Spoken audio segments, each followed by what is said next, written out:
મુનિસન બિદા માંગી ત્રિપુરારી, ચલેવું ભવન સંગ દક્ષ કુમારી. મહાત્માની પાસે વિદાય માંગી કે હવે અમે કૈલાસ જઈએ.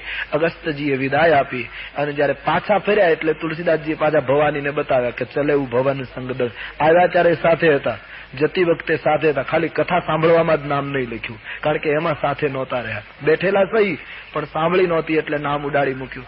આવ્યા ત્યારે કેટલું સન્માન આપ્યું, શબ્દ પર ગૌર કરે આપ. સંગ સતી જગ જનની ભવાની. કથા સાંભળવા આવે છે તો તુલસીદાસજી કહે જગતની માં ભવાની સાથે હતા. પણ અગસ્ત્ય ઋષિનો સરળતાનો ગલત અર્થ કર્યો, પરમાત્માની મંગલમય કથાનો અપરાધ કર્યો અને અભિમાનમાં ડૂબીને સતીએ કથા ન સાંભળી એટલે જતી વખતે જગજનની ભવાનીનું સન્માન તુલસીએ હટાવી લીધું અને લખ્યું ચલેવું ભવન સંગ દક્ષ કુમારી. દક્ષની દીકરી છે. દક્ષ એટલે બુદ્ધિમતા, બુદ્ધિમાન બાપની બેટી છે એટલું જ દેખાયું. બાકી જે ભવાની જગજનનીનું જે સન્માન હતું એ આદર ઉઠી ગયો. પતિ પત્ની અને ભવાનીના મનમાં તો એટલો ઘમંડ, જાણે કથા નથી સાંભળી એનું ગૌરવ લે. બંને જણ ચાલ્યા જાય. હવે બન્યું એવું કે સમય ત્રેતાયુગનો હતો અને એ વખતે રામ જન્મ થઈ ચૂકેલો. કથા સાંભળેલી એ આગલા ત્રેતાયુગના રામ અવતારની, કારણ કે આપણે ત્યાં નિયમ છે કે દર ત્રેતાયુગમાં રામ અવતાર થાય છે. અને તેથી જે કથા ગવાય તે ગત ત્રેતાયુગમાં, વર્તમાન ત્રેતાયુગ હતો એનો રામ જન્મ થયેલો. ભગવાન રામ પિતાની આજ્ઞા પાળીને વનમાં દંડિકારણ્યમાં ફરતા હતા અને સીતાજીનું રાવણ અપહરણ કરીને જતો રહ્યો. રામ લક્ષ્મણ સીતાજીની શોધમાં દંડિકારણ્યમાં ફરે છે. એ વખતે શિવ અને સતી બંને કૈલાસ જતા હતા. આ કાળ શંકર ભગવાન બ્રહ્મ છે, અંતર્યામી છે, એને વિચાર થયો કહો જેની કથા સાંભળવા માટે કુંભજના આશ્રમમાં ગયા એ ભગવાનની લીલા તો અત્યારે ચાલુ છે. શંકર ભગવાન વિચાર કરે કઈ રીતે દર્શન થાય, કારણ કે ભગવાન તો ગુપ્ત રૂપે અવતર્યા છે. એની સન્મુખ જાઓ તો એની ગુપ્તતા સચવાય નહીં, એનું બ્રહ્મત્વ ખુલ્લું પડે તો લીલામાં બાધા પડે અને દર્શન ન થાય તો એનો અર્થ શું? કોઈ પણ હિસાબે મને દર્શન થાય આવો ભાવ શિવજીના હૃદયમાં જાગ્યો. દંડિકારણ્યમાં આગળ આગળ વધી રહ્યા છે. રામજી આજુબાજુ જ ઘૂમે છે એવો ભાસ થયો છે. પરમાત્માના દર્શન માટે એક ભાવના જાગી. સતીના મનમાં કોઈ અસર નથી, કારણ કે ક્યાંક અહમ અને બુદ્ધિમતા કામ કરે. શંકરજીમાં ભાવ અને ભક્તિ કામ કરે. ચાલે જાય એમાં ભગવાનને કરવું. શંકર ભગવાને દૂરથી રામ લક્ષ્મણને જતા જોયા. શંભુ સમય તે રામ અહીં દેખા. સીતાજીની તલાશ કરતા વૃક્ષોને મૃગલાઓને પૂછતા પૂછતા તમે મારી સીતાને જોઈ છે, આમ રડતા રડતા વિયોગી રામને પસાર થતા જોયા અને પરમાત્માની એ અદભુત લીલાને જોઈ ભગવાન શંકર નાચી ઉઠ્યા. હે સચ્ચિદાનંદ, હે જગપાવન, આપનો જય હો એમ કહી શંકર ભગવાન નેત્રો બંધ કરી અને ધ્યાનસ્થ બની ગયા. રોમ રોમ માંથી પ્રેમ પ્રગટ્યો છે પ્રભુની લીલા જોઈ. સતીને શંકા પડી કે કમાલ છે, આ બે જણ એમાંથી એકની પત્ની ગુમ થઈ છે તો એને શોધવા નીકળ્યા અને શંકર ભગવાને એને સચ્ચિદાનંદ કહીને વંદન કર્યા અને વંદન કર્યા પછી આટલા બધા ભાવાવેશમાં શિવજી આવી ગયા, નાચવા લાગ્યા. આ બે જણ કોણ છે? હવે કામી માણસની જેમ, વિયોગી માણસની જેમ વિરહમાં વૃક્ષોને પૂછે, આટલું પાગલપન આવી ગયું અને આને બ્રહ્મ કહીને શંકર ભગવાન વંદન કરે. સતીને શંકા પડી. હવે વિચાર કરો, બંને જણ એક સાથે કથા સાંભળવા ગયા, એક જ સંતના મુખથી કથા વહી, બંને જણ એક સાથે પાછા ફર્યા, એક સાથે પતિ પત્નીને રામના દર્શન થયા, પણ શિવ પામી ગયા, સતી પામી શક્યા નહીં. કારણ કે મનમાં અહમ અને બુદ્ધિ કામ કરે. અહમ અને બુદ્ધિ ઈશ્વરને ઓળખવા દેતી નથી. ઈશ્વરની ઓળખાણ આ બે વસ્તુએ અટકાવી. હિમાલયની તળેટીમાં ફરતા હોઈએ અને આપણે નરી આંખે હિમાલય જોતા હોઈએ તો કઈ દંતકથા તો નથી, હિમાલય તો હકીકત છે. આખો હિમાલય આપણને દેખાતો હોય, પણ આપણા બધાના અનુભવ કે વંટોળ આવે, પવન આવે અને હવાને લીધે ધૂળ ઉડે ને એમાંથી એક રજકણ આપણી આંખમાં પડે અને આંખ ચોળવામાં રહીએ તો એ કણું પડવાને લીધે, રજકણ પડવાને લીધે આખો હિમાલય દેખાતો બંધ થયો. એનો અર્થ હિમાલય જતો નથી રહ્યો, આપણી આંખમાં રજકણ પડ્યું એને હિમાલય દેખાતો બંધ કરી દીધો. મારી તમારી આંખમાં બુદ્ધિ અને અહંકારના રજકણો પડે છે ત્યારે ઈશ્વર દેખાતો બંધ થઈ જાય. સવાલ આંખને સુધારવાનો છે.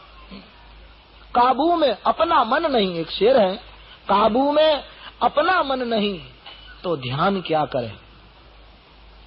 यदि काबू में अपना मन नहीं तो ध्यान क्या करे, और आंखें न करे दीदार तो उसमें भगवान क्या करे. તેરી આંખે ન કરે દીદાર, ઈશ્વર તો દરેક જગ્યાએ બેઠેલો છે. તારી આંખ જો એને જોઈ ન શકે તો એમાં ઈશ્વર શું કરે. આંખમાં પૂર્વગ્રહ જયારે ભરાય છે ત્યારે ઈશ્વર દેખાતો. સતીને રામમાં રામ તત્વ દેખાયું. એને રામ એકદમ કામી માણસ દેખાયા અને સતીએ એકદમ બુદ્ધિમાન હોવાનો દાવો કરી શિવજીને કહ્યું, મહારાજ આટલા બધા પ્રેમાવેશમાં આવી ગયા, તમે ખૂબ લાગણીશીલ છો. આ બે રાજકુમારને જોઈને આપ નાચવા લાગ્યા, એને તમે સચ્ચિદાનંદ કહીને પ્રણામ કર્યા. તમે તો ત્રિભુવન ગુરુ છો. એ કોણ છે બે જણ? સ્પષ્ટતા કરો મહારાજ. ભગવાન શંકરને સતીની દયા આવી કે દેવી તમે અવસર ચૂકી ગયા, તમે ઓળખી ન શક્યા. બોલે પણ મહારાજ એમાં શું ઓળખવાનું, કોઈ સામાન્ય માણસની જેમ ભટકે છે. કોણ છે? અરે પાર્વતી, જાસુ કથા કુંભજ ઋષિ ગાય. જેની કથા અગસ્ત ઋષિએ આપણને સંભળાવી, જેની ભક્તિનું દાન મેં અગસ્તજીને આપ્યું, સો મમ ઈષ્ટદેવ રઘુવીરા. એ મારા ઈષ્ટદેવ રઘુવીર પરાત્પર બ્રહ્મ પોતે નિરાકાર નરાકાર થઈને આવ્યા છે. સમગ્ર જગતનો પિતા દશરથનો પુત્ર બનીને આવ્યો છે. વ્યાપક શક્તિએ વ્યક્તિનું રૂપ ધારણ કર્યું છે. દેવી સાક્ષાત બ્રહ્મ પોતે, જેની કથા આપણે સાંભળી, આપ અવસર ચૂકી ગયા. એ બ્રહ્મ છે. મુનિ ધીર જોગી સિદ્ધ સંતત વિમલ મન જહી ધ્યાવગી કહીને તીની ગમ પુરાણ આગમ જાસુ કીર્તિ ગાવગી સોઈ રામ વ્યાપક બ્રહ્મ ભુવન નિકાયપતિ માયાધમી અવતારે આપને ભગત હિત નિજ તંત્ર નિત રઘુકુલ મની. પાર્વતી, ઋષિ મુનિઓ જેનું ધ્યાન કરે, વેદો જેને નેતિ કહીને પુકારે, જે સમગ્ર જગતના માલિક અને માયાના અધિપતિ છે, તે આજ ભક્તોને માટે મનુષ્ય આકાર લઈને પધાર્યા છે. દેવી, એ મારા ઈષ્ટદેવ 24 કલાક જેના નામનો જપ કરું છું, એ રામ પોતે હતા. શંકર ભગવાને સતીની આગળ સ્પષ્ટતા કરી, પણ લાગ અને ઉર ઉપદેશ લાગ્યો નહીં. આપણે સવારે ચર્ચા કરી, ઉપદેશ લાગતો જ નથી, બોધ જ સફળ થાય. શંકર ભગવાને ઘણું કહ્યું, પણ સતીએ દલીલ કરી કે મહારાજ તમે એને બ્રહ્મ કહેતા હો તો બ્રહ્મને ખબર ના હોય મારી પત્નીને કોણ લઈ ગયું. આ તો વૃક્ષને પૂછે કે તમે મારી સીતા જોઈ, આ કઈ બ્રહ્મ છે?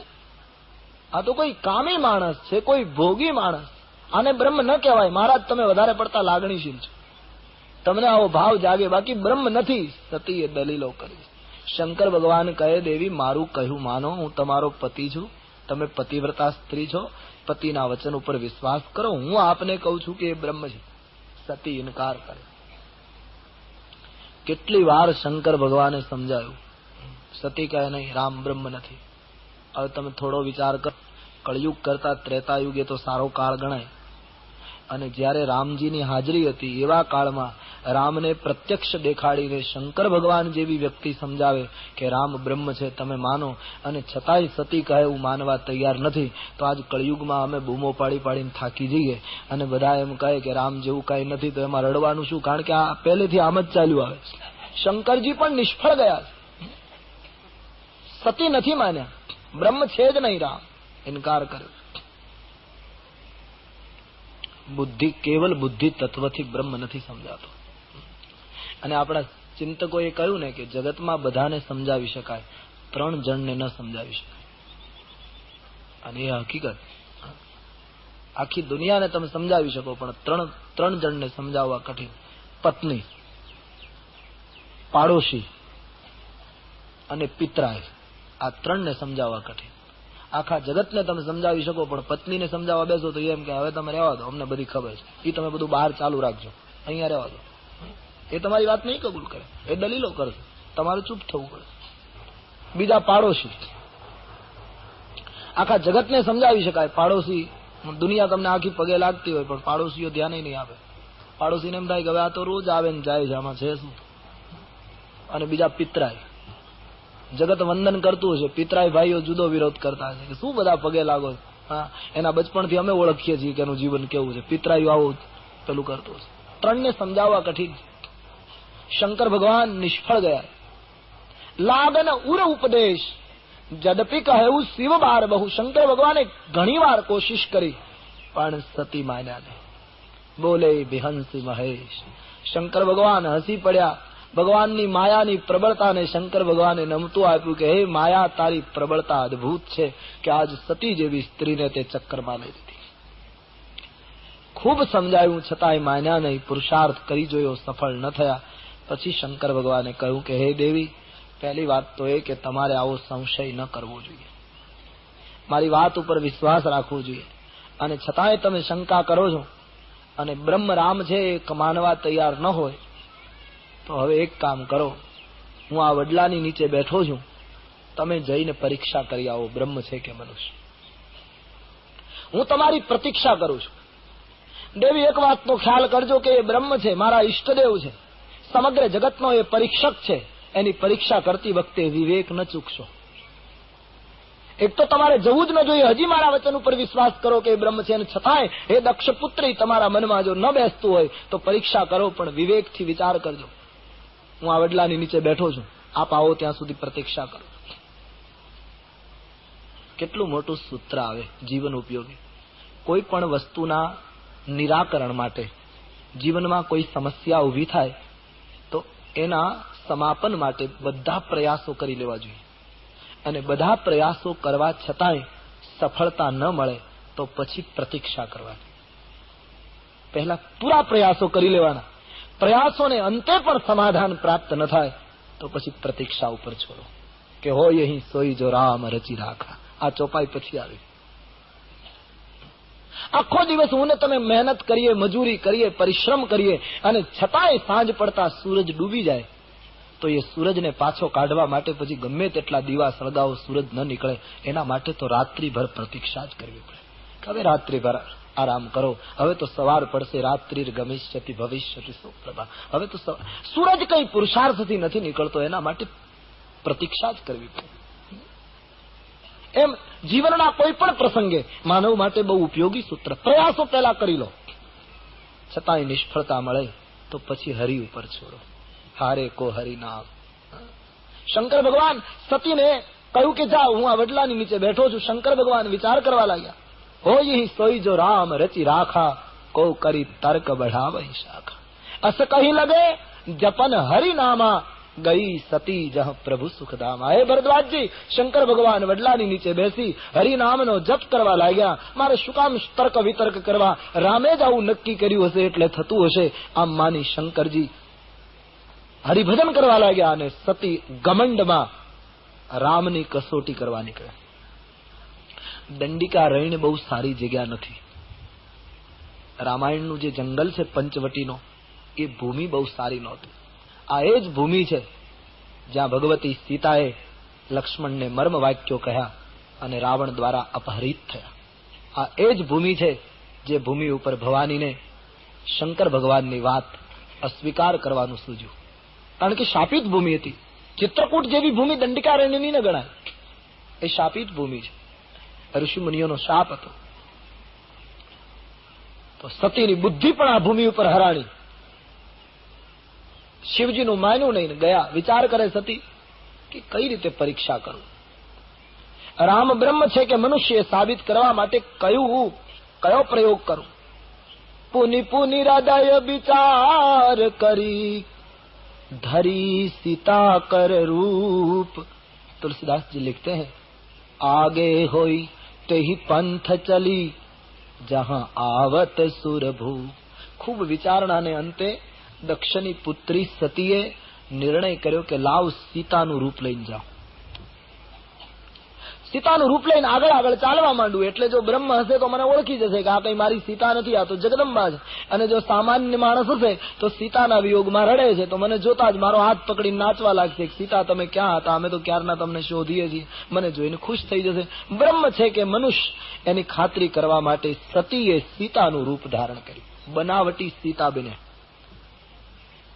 મૂળ સીતા નથી, બનાવટી સીતા. હવે બન્યું છે એવું કથામાં કે રામ અને લક્ષ્મણ આમ ચાલ્યા આવતા હતા, એમાં ભવાની બનાવટી સીતાનું રૂપ લઈને વચ્ચેથી એકદમ આવ્યા. આમ રામ લક્ષ્મણ આવતા હતા, આગળ રામ લક્ષ્મણ પાછળ, એમાં એકદમ વચ્ચેથી આવ્યા અને રામજીની આગળ આગળ ચાલવા માંડ્યા. બોલ્યા નહીં કઈ. એને એમ કે બસ મને સીતા સમજીને મારો હાથ પકડશે તો હું માની લઈશ કે આ બ્રહ્મ નથી, અને આગળ ચાલું છું, મને ઓળખી જાય કે આ સીતા નથી તો કબૂલ કરી આગળ આગળ ચાલવા લાગ્યા. જોકે ત્યાં જ પકડાઈ ગયા આમ તો, નહીતર સીતાજીને ચાલવાનો નિયમ રામની પાછળ છે અને આગળ ચાલવા માંડે. સાચી ભક્તિ હોય ને એ ભગવાનની પાછળ ચાલે, પણ બનાવટી ભક્તિ તો ભગવાન કરતા આગળ દોડતી હોય.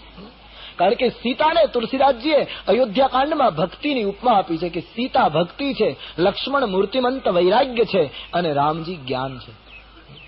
આજ સાચા સીતા હોત તો ભક્તિ ગણાત અને સાચી ભક્તિ હોત તો રામની પાછળ ચાલત, પણ આ તો બનાવટી સીતા એટલે બનાવટી ભક્તિ, અને બનાવટી ભક્તિ પ્રભુની પાછળ ન ચાલે, એ ભગવાનની આગળ ચાલો. બનાવટી ભક્તિ કરતા હોય ને એને પ્રભુના પ્રભાવની ચિંતા કરતા પોતાના પ્રભાવની બહુ ચિંતા, અને તેથી આગળ ચાલવા લાગે. બહુ સરસ પ્રસંગ છે. લક્ષ્મણજી ઓળખી ગયા કે ઓહ, જગતની માં ભવાની સીતાનું રૂપ લઈને આવ્યા. લક્ષ્મણજી ઓળખી ગયા. તો રામથી તો ક્યાં સુધી છુપું રહેવાનું. પણ લક્ષ્મણજી કઈ બોલ્યા નહીં, નહીતર લક્ષ્મણજીએ રામજીને કહેવું જોઈએ કે મહારાજ જરા જુઓ તો સહી આ શું થઈ રહ્યું. પણ લક્ષ્મણજી કઈ બોલ્યા જ નહીં. લક્ષ્મણજીને એમ થયું કે ભગવાન લીલા કરે છે, નાટક કરે છે, કદાચ આ નાટકની અંદર આવો એકાદો પ્રવેશ આવતો હશે તો મને શું ખબર.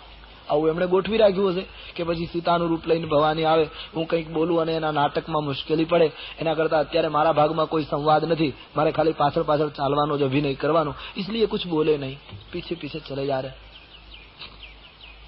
ભવાની આગળ આગળ ચાલવા લાગી.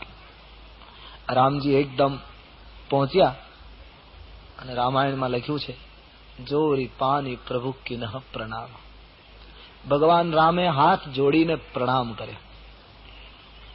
હવે આમાં સતીએ સમજી જવું જોઈતું હતું કે મને પ્રણામ કર્યા એનો અર્થ એ મને ઓળખી ગયા કે તમે જગદંબા છો, હું તમને પગે લાગુ. સીતા હોત તો તમારે મને પ્રણામ કરવા પડે, મારે તમને પ્રણામ ન કરવાના હોય, છતાંય ભવાની સમજ્યા નહીં. બીજા અર્થમાં કહું તો સાચી ભક્તિ પ્રભુને પ્રણામ કરે, પણ ખોટી ભક્તિને તો ભગવાન પણ પગે લાગે. બનાવટી ભક્તિને, દાંભિક ભક્તિને પરમાત્મા પણ હાથ જોડે કે બસ હવે હદ થાય છે. ઈશ્વર પણ એને વંદન કરે, છતાંય સતી સમજ્યા નહીં. ભગવાને વંદન કર્યા, હાથ જોડ્યા, એનું એક ત્રીજું કારણ પણ ગણાય.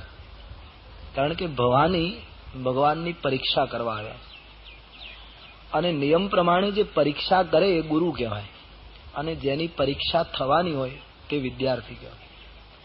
અને ગુરુ જયારે પરીક્ષા કરવા આવે ત્યારે વિદ્યાર્થીએ એને પગે લાગવું જોઈએ. એટલે ભગવાન રામે એ પરંપરાનો પ્રયોગ કર્યો કે આપ ગુરુ તરીકે વિદ્યાર્થી મારી પરીક્ષા લેવા આવો છો તો હું વિદ્યાર્થી તરીકે તમને વંદન કરીને આદર આપું છું, પધારીએ ગુરુ મહારાજ. એ અર્થમાં ભગવાન રામજીએ વંદન તો કર્યા, પણ રામજીને એક પ્રશ્ન ઉઠ્યો કે સંબોધન શું કરવું. છે જગતની માતા અને વેશ સીતાનો. હવે માતાજી પધારો એમ કહેવું કે સીતાજી પધારો એમ કહેવું. માતાજી પધારો એમ કહે તો સીતાના રૂપને માતા કહ્યું કહેવાય, તો પોતાના સંસાર માટે પ્રશ્ન ઉભો થાય. અને સીતાજી પધારો એમ કહે તો જગદંબાને પત્ની કહ્યા કહેવાય, તો ધર્મને મુશ્કેલી પડે. એટલે ન સીતાજી કહી શકાય ન માતાજી કહી શકાય. તુલસીદાસજીએ બહુ સરસ સગવડ કરી આપી. ભગવાન રામજીએ ત્રીજું સંબોધન કર્યું, ન સીતાજી કહ્યા ન માતાજી કહ્યા. હાથ જોડીને કહ્યું મારા પિતા શંકર ક્યાં છે, તમે એકલા કેમ? આમાં બધું આવી ગયું. મારા પિતાજી ક્યાં છે, આપ એકલા બિપિન અકેલી ફિરહી કે હેતુ. શંકરજીને પિતા કહ્યા એટલે ભવાની સમજી ગયા કે મને ઓળખી ગયા, મને માં કહેવા માંગે છે.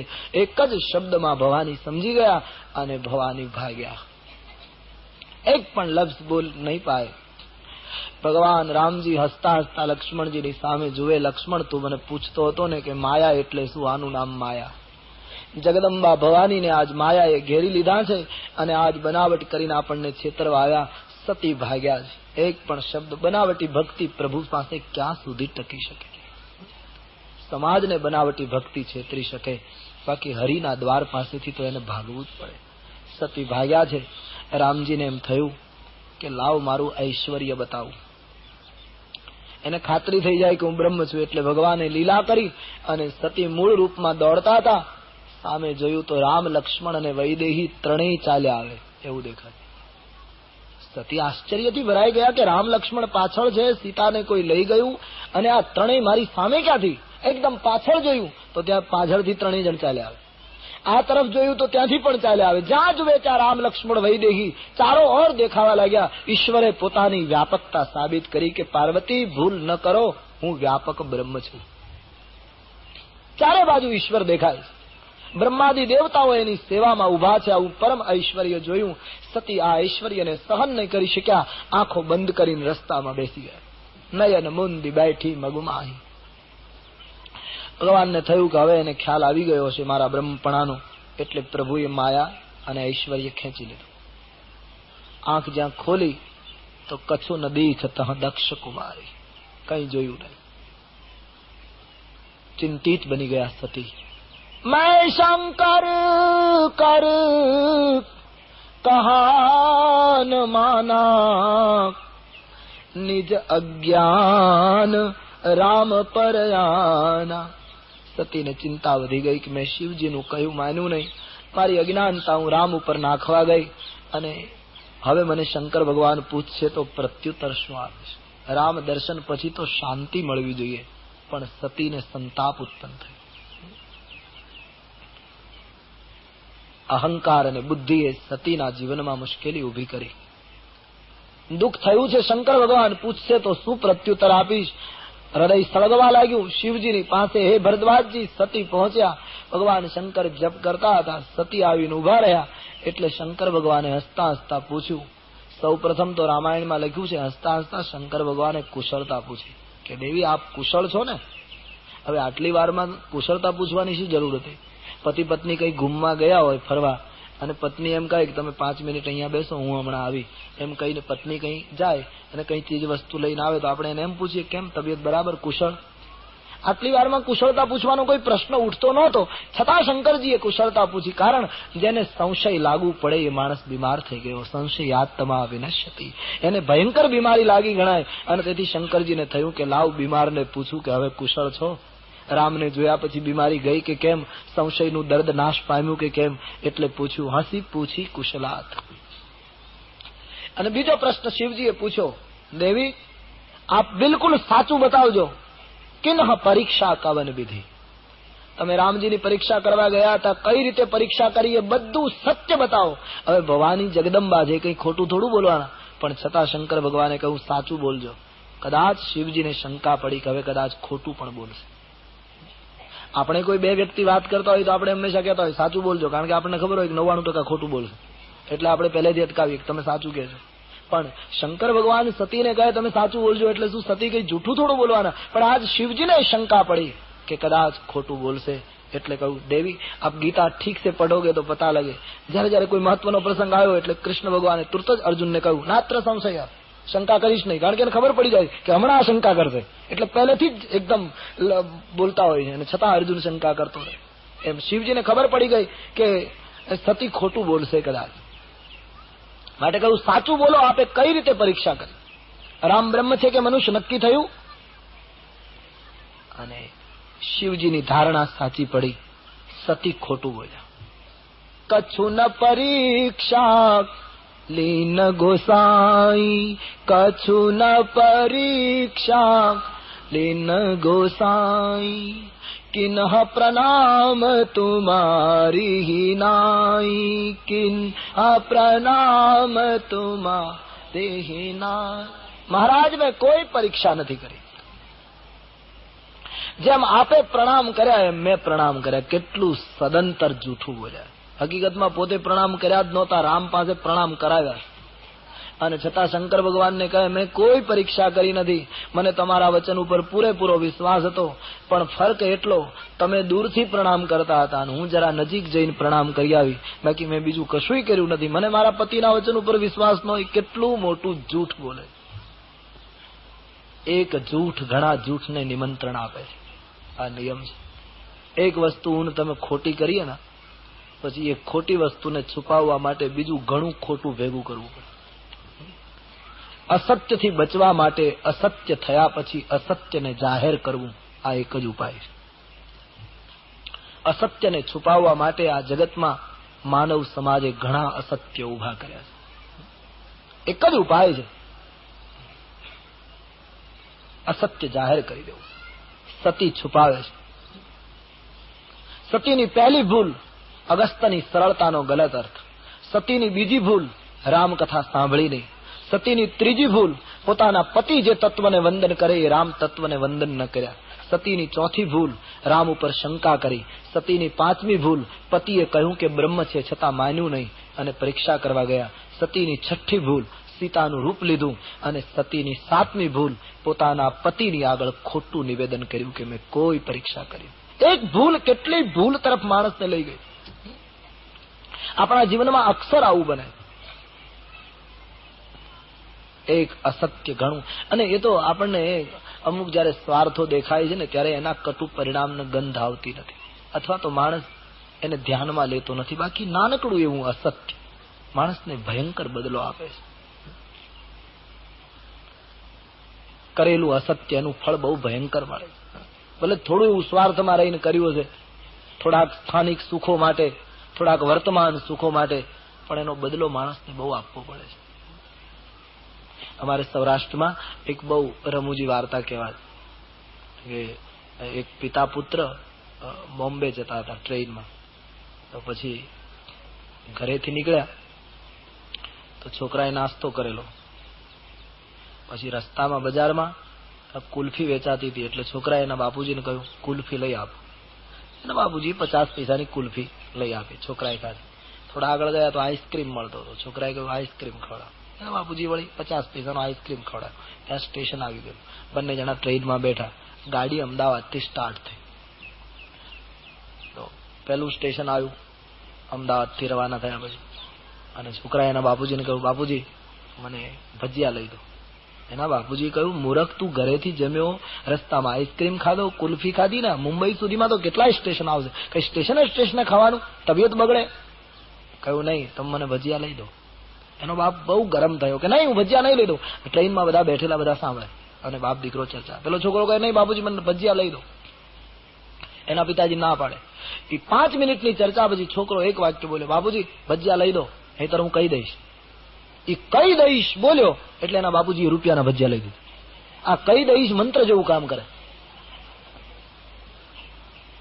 ભજીયા ખાધા, ટ્રેન ઉપડી, આણંદ આવ્યું. ગાડી ઉભી રહી. આણંદમાં કઈક પેડા કે કઈ વેચાતું હશે. છોકરાએ કહ્યું બાપુજી પેડા લઈ દો.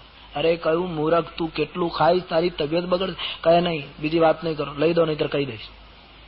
આ રૂપિયાના પેડા લઈ દીધા. વડોદરા આવ્યું. છોકરાએ કહ્યું ચેવડો લઈ દો. એનો પિતા સ્ટેશને ગુસ્સે થાય. છોકરો માંગણી કરે, પિતા ઇનકાર કરે અને ચર્ચાને અંતે એક જ વાક્ય મંત્રની જેમ બોલે કે લઈ આપો નહીતર કહી દઈશ. એ કહી દઈશ આવે એટલે એનો પિતા લઈ આપે. ટ્રેનમાં બેઠેલા બધાને નવાઈ લાગી કે આ કહી દઈશમાં એવો કયો જાદુ છે કે આ વાક્ય આવે એટલે એનો પિતા કબૂલ થઈ જાય. ભરૂચ આવ્યું તો વળી કંઈક બીજું માંગ્યું, સુરત આવ્યું તો કંઈક બીજું, આમ કરતા કરતા વલસાડ આવ્યું અને વલસાડના સ્ટેશનમાં પાછી કુલ્ફી વેચાતી હતી. છોકરાએ કહ્યું બાપુજી કુલ્ફી લઈ દો. અને હવે એના પિતાનો મગજ ગયો કે હવે હદ થાય છે, કેટલું તું ખાઈશ, તને શરમ આવવી જોઈએ કે બાપુજી ગરમ નહીં થાવ, લઈ આપો નહીતર કહી દે. કુલ્ફી લઈ આપી. પછી એક મુસાફરથી રહેવાયું નહીં. કહું વડીલ માફ કરજો, તમારી અંગત ચર્ચામાં અમે પડીએ છીએ, પણ હવે ચોખવટ કરો. અમદાવાદથી બેઠા ત્યારથી અમારું મગજ તમારામાં જ રોકાયેલું છે. નથી વાંચી શકાતું, નથી જોઈ શકાતું, નથી ઊંઘ આવતી. સ્ટેશન આવે ને અમારા બધાના મગજ તમારામાં આવે છે કે હમણાં છોકરો માંગશે, એનો બાપ ના પાડશે અને પેલો કહી દઈશ એટલું કહેશે એટલે આ લઈ આપશે. આનું કારણ શું? આ કયું રહસ્ય છે કે તમે આટલો ગુસ્સો કરો છો, ઇનકાર કરો છો? છોકરો નાનો એવો અને એ બોલે કે લઈ આપો નહીતર કહી દઈશ, અને પછી જે માંગે તે તમે લઈ આપો. આની પાછળનો રાજ શું છે? પેલા વડીલે કીધું કે ભાઈ મોટું કારણ છે. શું? કે આ છોકરાની ઉંમર 18 વર્ષની છે, પણ એની હાઈટ વધી નહીં અને પરિણામે એ દેખાવમાં 9 વર્ષ જેવો લાગે. કેટલા વર્ષનો તમને લાગે? બધા કહ્યું બસ 8-9 વર્ષનો લાગે, મૂળ 18 વર્ષનો. અને મેં એની અડધી ટિકિટ લીધી છે, એની એને ખબર છે. આ હેરાનગતિ આની એટલે મને દબાવે છે કે લઈ દો, નહીતર કહી દઈશ કે હું અડધીમાં મુસાફરી કરું છું અને થયા છે 18. મને પહેલેથી ખબર હોત કે આટલો હેરાન કરત તો હું આની પહેલેથી આખી ટિકિટ લેત. કારણ કે મુંબઈ થી વલસાડ સુધીમાં એને એટલી કુલ્ફી ને બીજું ખાધું છે કે 3 આખી ટિકિટના પૈસા થયા છે.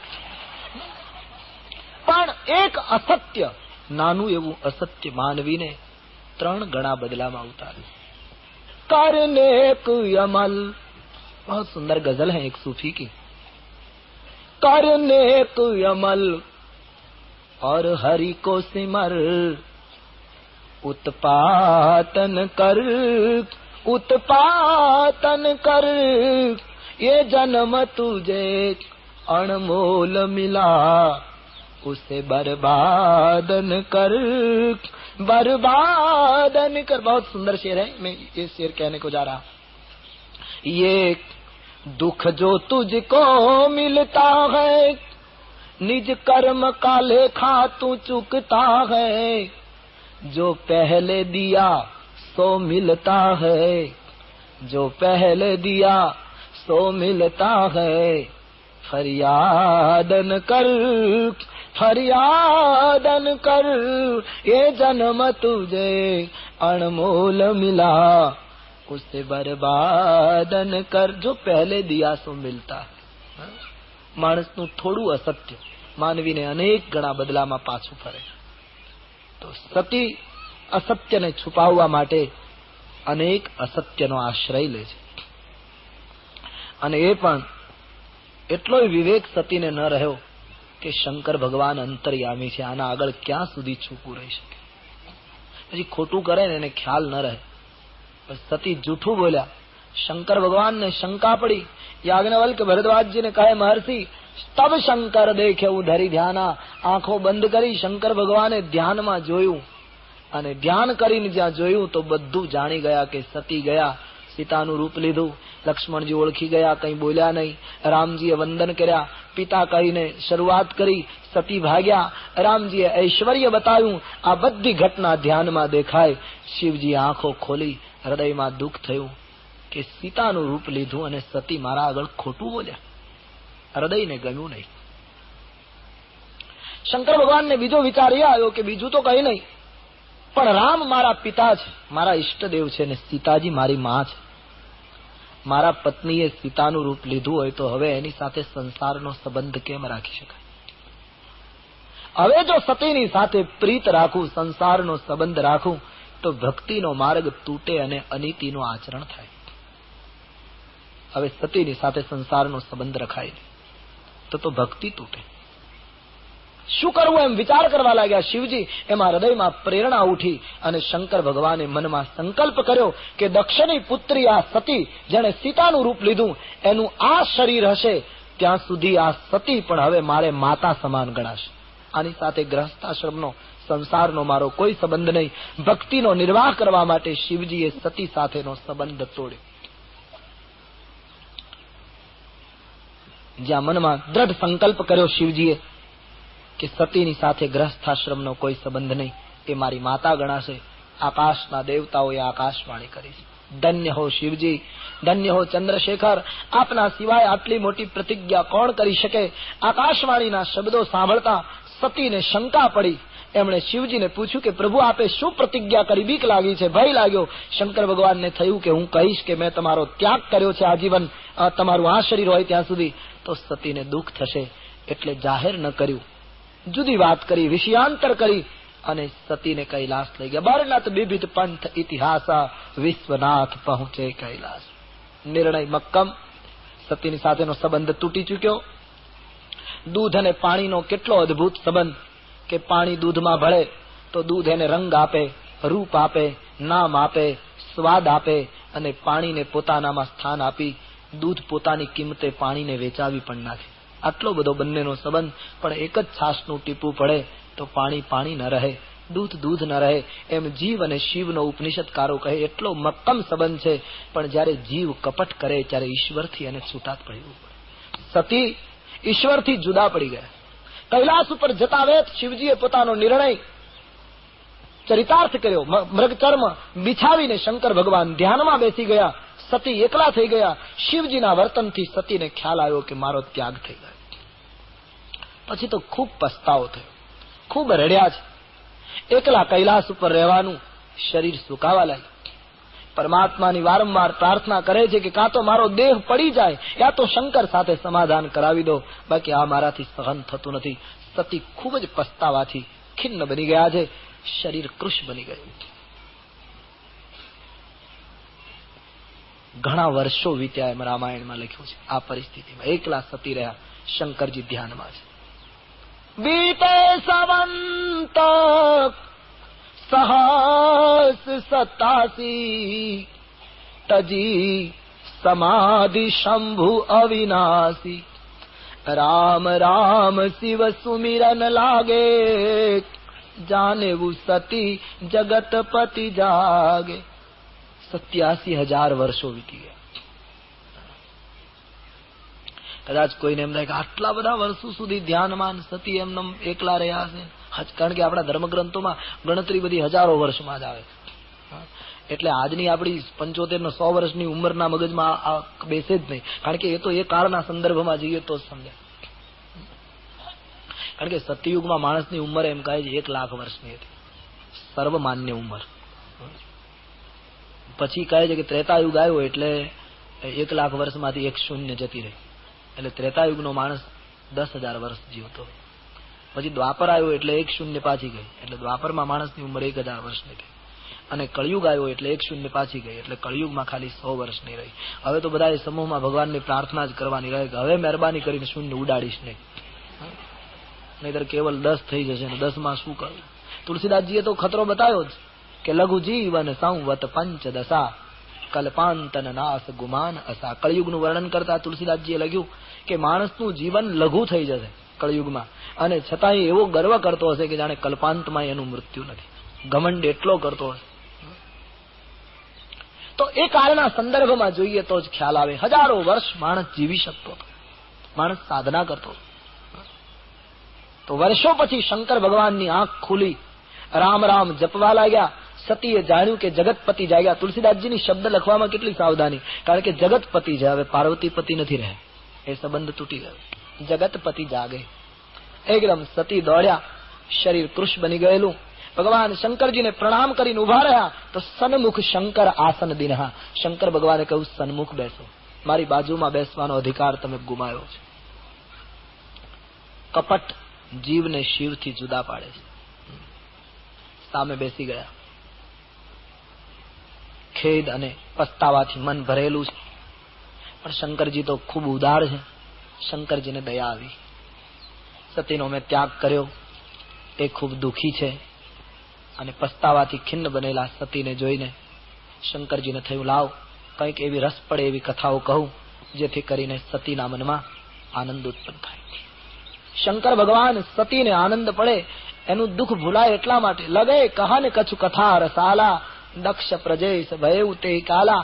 આખું ચરિત્ર યાજ્ઞવલ્ક ભરદ્વાજજીને કહી રહ્યા છે કે હે ભરદ્વાજજી, શંકર ભગવાન એ વખતે કૈલાસ ઉપર સતીને રસદાયક કઈ કથા કહેવા લાગ્યા જેથી કરીને એને દુઃખ ભૂલાય.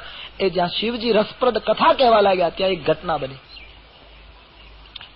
સ્વર્ગમાં બધા દેવતાઓને એકઠા કરી અને બ્રહ્માજીએ સતીના પિતા જે દક્ષ મહારાજ હતા એને પ્રજાપતિ નાયકની પદવી અર્પણ કરી. તમામ દેવતાઓમાં દક્ષ મહારાજ એને યોગ્ય દેખાયા બ્રહ્માજીને, અને તમામ દેવતાઓમાં એની વરણી થઈ પ્રજાપતિ નાયક તરીકે. હવે દક્ષ પ્રજાપતિ નાયક બન્યા, શિવજીના સસરા સતીના પિતા. એને તુરત જ અહંકાર આવ્યો કે મને આટલી મોટી પદવી મળી, તમામ દેવતાઓમાં મારી પસંદગી થઈ. અને એ અભિમાનમાં એમણે એક યજ્ઞ કરવાનો વિચાર કર્યો. હવે યજ્ઞ એટલા માટે કર્યો કે આ યજ્ઞ કરી અને બ્રહ્મા, વિષ્ણુ અને મહેશનું અપમાન કરો.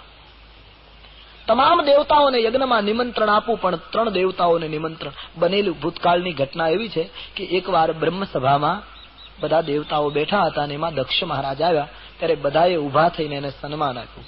શંકર ભગવાન ધ્યાનમાં હતા એટલે એને ખ્યાલ નહીં કે કોણ આવ્યું, એટલે એ પોતે ઉભા નહીં થયા.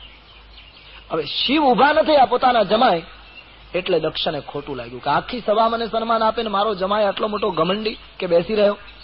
બસ આ એના મનમાં ક્યારનું ખટકતું હતું કે ક્યારે અવસર મળે ને હું શિવનો બદલો લઉં, એનું અપમાન કરું. જેને સન્માનની બહુ ભૂખ હોય ને એ મંડપમાં પ્રવેશ કરે ત્યારે કેટલા ઉભા થયા એને ન જુએ, પણ બેસી કેટલા રહ્યા એ ખાસ જુએ.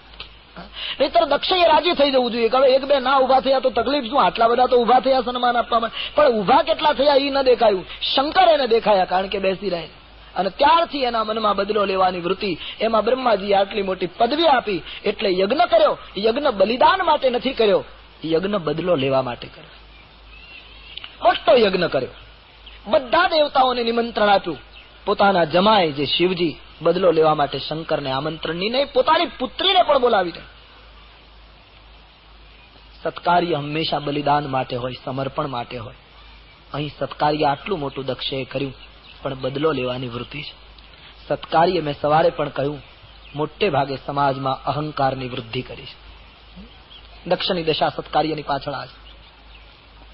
તમામ દેવતાઓને સૂચના આપી છે. આપણે કોઈને આમંત્રણ પત્રિકા મોકલીએ તો ગુજરાતીમાં નથી તાક લખતા, છેલ્લી કલમ લખીએ કઈ અગત્યની સૂચના કે રૂબરૂ ન મળાયું હોય તો રૂબરૂ મળ્યા તુલ્ય માનજો ને એવું કરીએ છીએ. તો સંતો કહે છે કે દક્ષએ બધા દેવતાઓને આમંત્રણ મોકલ્યું, એમાં એક તાક કરેલી કે તમારે થોડા માઇલો ફરીને આવવું પડે તો એટલું અંતર વધારે કાપજો, પણ બધા દેવતાઓ વિમાનો લઈ લઈને કૈલાસ ઉપરથી જ પસાર થશે. આવી છેલ્લી કલમ કરી. એટલે મારા જમાઈને ખબર પડે કે અમારે ત્યાં બધા આવે છે ને એનો જીવ બાળવો છે. ઈર્ષાળુ માણસ હોય ને આવું જ કરે. ગામડાઓમાં ખાસ બને, જે ઘરની સાથે વિરોધ હોય ને એ ઘરની બાજુમાંથી નીકળે ત્યારે જ ખોખારો ખાય, નહીતર ત્યાંથી ચૂપચાપ નીકળી જાય તો વિરોધ ઘટી જાય. પણ જેની સાથે રોજનો વિરોધ હોય એની પાસે એ મકાન પાસેથી નીકળે ત્યારે જ પગ પછાડતા હોય છે. તો દેવતાઓને આવી સૂચના, અને દેવતાઓ એટલા જ તૈયાર, અને દેવતાઓ ઈર્ષાળુ તો છે, દેવતાઓ કઈ બહુ સારી સ્થિતિ નથી. એટલા માટે દેવ બનવા કરતા સાચા માનવ બનવું એ વધારે સારું. દેવ બનવાની ઉતાવળ ન કરશો, કારણ કે દેવ બન્યા પછી ઈર્ષા જો ચાલુ રહેતી હોય, દેવ બન્યા પછી ભોગ અને વિલાસ ચાલુ રહેતા હોય, દેવ બન્યા પછી બીજાને પછાડવાની વૃત્તિ ચાલુ રહેતી હોય, દેવ બન્યા પછી ઊંચ નિવાસ નીચ કરતૂતી જો ચાલુ રહેતી હોય, તો એ દેવત્વ કરતા સાચું મનુષ્યત્વ પેદા કરીએ વધારે ઉચિત છે. દેવતાઓ, તુલસીદાસજી રામાયણમાં દેવતાઓ ઉપર બહુ નારાજ છે, બહુ ફટકાર્યા છે દેવતાઓ. ખુદ બ્રહ્માજી પણ કહે છે કે દેવ જીવન ધિક્કાર છે, એવું બ્રહ્માજીના મુખે લખ્યું. અને મનુષ્ય જીવન ये तो बड़े भाग मानुष तनु पावा. धिक जीवन, ब्रह्मा जी स्तुति करते हैं राम जी की, तब बोले हैं धिक जीवन देव शरीर हरे, तब भक्ति बिना भव भूली परे. जय राम सदा सुख धाम हरे, रघुनायक सायक चाप धरे. भववारन दारुन सिंह प्रभो, गुण सागर नागर नाथ. ભગવાનના લંકાના વિજય પછી રણાંગણમાં બ્રહ્માજીએ પ્રભુની સ્તુતિ કરી છે. દિક જીવન દેવ શરીર હરે. મહારાજ અમારા દેવ જીવનને ધિક્કાર છે, તમારી ભક્તિ ભૂલી ગયા છે. તો દેવ બનવા કરતા સાચા માનવ બનવાનો પ્રયાસ કરીએ. અને આમ દેવ બનવા માટે કઈક, દેવ તો બનવું જ પડશે, એના માટે કઈ કરવું નહીં પડે, એટલે એની ચિંતા જ છોડી દેવી છે. આપણે ત્યાં કોઈ ગુજરી જાય, મરી જાય તો નથી લગતા છોકરાઓ અમારા બાપા દેવ થઈ ગયા છે, એટલે એમાં કઈ આપણે કરવું નહીં પડે, તો એમને થઈ જવાશે. અને છોકરાઓ જાહેરાત કરી નાખશે કે અમારા બાપા દેવ થઈ ગયા છે. એટલે કઈ કર્યા વગર દેવ બની શકાશે, માનવ બનવું કઠિન છે. અને આ સંસારમાં મહાનતા એ છે માણસ બનીએ. આજે કરુણા એ છે માણસ માણસ નથી રહ્યો. અમારે સૌરાષ્ટ્રમાં એમ કહેવાય કે કૂતરો રસોડામાં આપણને ખ્યાલ ન રહે અને રોટલીનો થપ્પો પડ્યો હોય અને કૂતરો રોટલી લઈને ભાગે, આપણે એની પાછળ દોડીએ તો આપણે ક્યારેય કૂતરાને એમ કીધું છે કે તું કૂતરો થા, કંઈક સમજ કૂતરો થા, એવું ક્યારેય નથી કીધું. બિલાડી દૂધ પી જાય તો આપણે બિલાડીને ક્યારેય એમ નથી કહેતા કે તું બિલાડી થા, પણ માણસ ક્યારેક એવું કામ કરે ત્યારે લોકો કહે તું માણસ થા. માણસને કહેવું પડે તું માણસ થા, તો એનો અર્થ એમ થાય કે અત્યાર સુધી શું હતો, માણસ થાય એમ કેવું પડે. એક માનવીને નિર્માણ કરવો પડે. આપણને મનુષ્યનું શરીર મળ્યું છે એટલે વસ્તુ સમજી